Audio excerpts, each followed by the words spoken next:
Thank you, Dean Beardsley, for inviting me over to chat about your new book, Higher Calling, The Rise of Non-Traditional Leaders in Academia. You're welcome.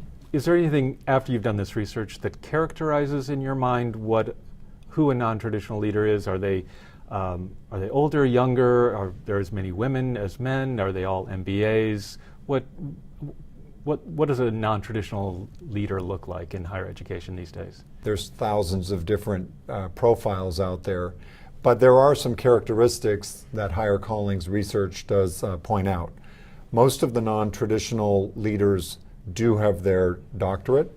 In fact, looks like about over 90% have their doctorate. They tend to be disproportionately men. Can you maybe define what a non-traditional leader is, and how does that differ from a traditional leader for those of us who don't know? Yes, it's an interesting question that Higher Calling explores. A lot of people talk about non-traditional and traditional as if there's a commonly understood definition of the term. But the research points out that many people do not even agree on what non-traditional means. My research, I use the definition that if you were ever on the tenure track as a faculty member, then you are considered to be traditional, and everybody that was not is considered to be non-traditional. The research you did, does it show that there is anything typical about institutions that are hiring non-traditional leaders? Are they large or small? Are they private or state funded?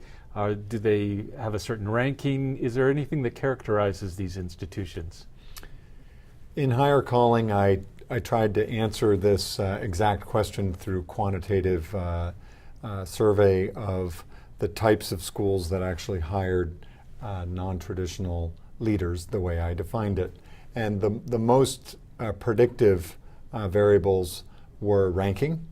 In particular, that was the strongest correlation, where the higher the ranking, the less likely. Another variable that was very interesting, I found, was if the school has a religious affiliation.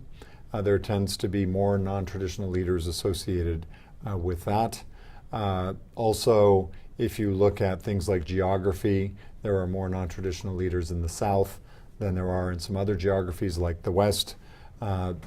And smaller schools tended to have a few more non-traditionals than the larger liberal arts schools. Again, my population was focused on the liberal arts. I've noticed that some of the best books come from the heart. They have a personal story behind them. And you have an interesting personal story that has seemingly inspired this book. Could you tell us a little bit about how you made the transition from McKinsey, a global consulting firm, Yes. To a academic situation and environment like Darden School of Business here at the University of Virginia? I come from a family of educators. Practically my entire family worked in higher education. Both my father and mother worked at colleges when I was young. My brother and sister are educators. My grandmother, whom I dedicated Higher Calling to, was a teacher and an astrophysicist. My own uncle taught here at the JAG School at the University of Virginia, and so on. My uncle was a college president in Maine. So I have many educators in my family, and I was the black sheep, if you will, that went to work in the corporate world for a while. I led all of McKinsey's learning and leadership development on a global basis. I got the chance to work with amazing people. I found the skill set that I learned at McKinsey was highly relevant to what I needed in higher education. But the real backstory of me making the move from McKinsey and Company and professional services management consulting to higher education is one about mission. Higher education is one of those very rare institutions or areas that can help people go from anywhere to anywhere. It has the promise, the mission of higher education of helping people achieve their full potential is very compelling and is one that many people buy into. That's what attracted me to higher education and makes me feel like it's my calling, is because I believe in the power of helping people achieve their full potential. I love the mission of higher education. I believe in the power of education, and I believe that the world needs educated people to solve the world's greatest problems. So in the time I have left on this earth, I want to focus my energy there.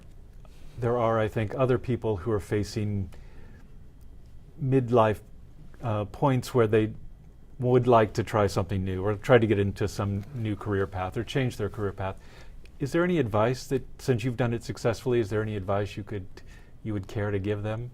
Higher calling points to a number of things that candidates can do and explains through stories that there are actually many things that candidates can do to be successful. I think it all starts with knowing yourself, knowing what your personal values and noble purpose is in life, and knowing why you are doing what you're doing.